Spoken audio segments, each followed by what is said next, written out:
Back to our YouTube channel. तो friends देखो सुभद्रा योजना को लेकिन आज एक बड़ अपडेट देते उपमुख्यमंत्री प्रभाती परिड़ा। तो पूर्वर कहला कि सुभद्रा योजनार तृतीय पर्याय किस्ती टंका केवल अंगनवाड़ी दीदी और आशाकर्मी एम को मिल किंतु आज उपमुख्यमंत्री प्रभाती परिड़ा ताकू लेकिन एक स्पष्ट सूचना देते कि सुभद्रा योजनार तृतीय पर्याय किस्ती टंका क्यों मानक मिल।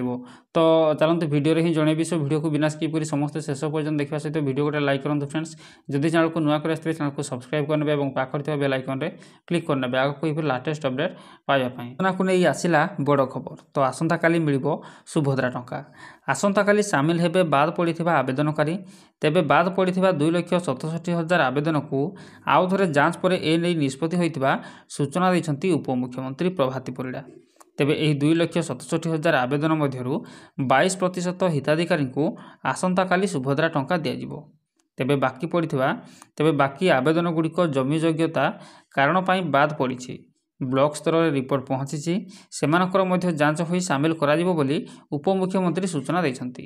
तेबे सुभद्रा योजनारू 2,67,000 आवेदनकारी विभिन्न कारण पाई बाद पड़ते सेमानकु आउ थरे जांच करी सामिल करने को निष्पत्ति होइथिला। तो बीडीओ मानकु नोडाल एजेंसी दायित्व दिया जाइथिला। रिपोर्ट आसिबा परे गुरुवार बैठक करी निष्पत्ति होइतिबा सूचना दैछन्ती उपमुख्यमंत्री प्रभाती परिड़ा।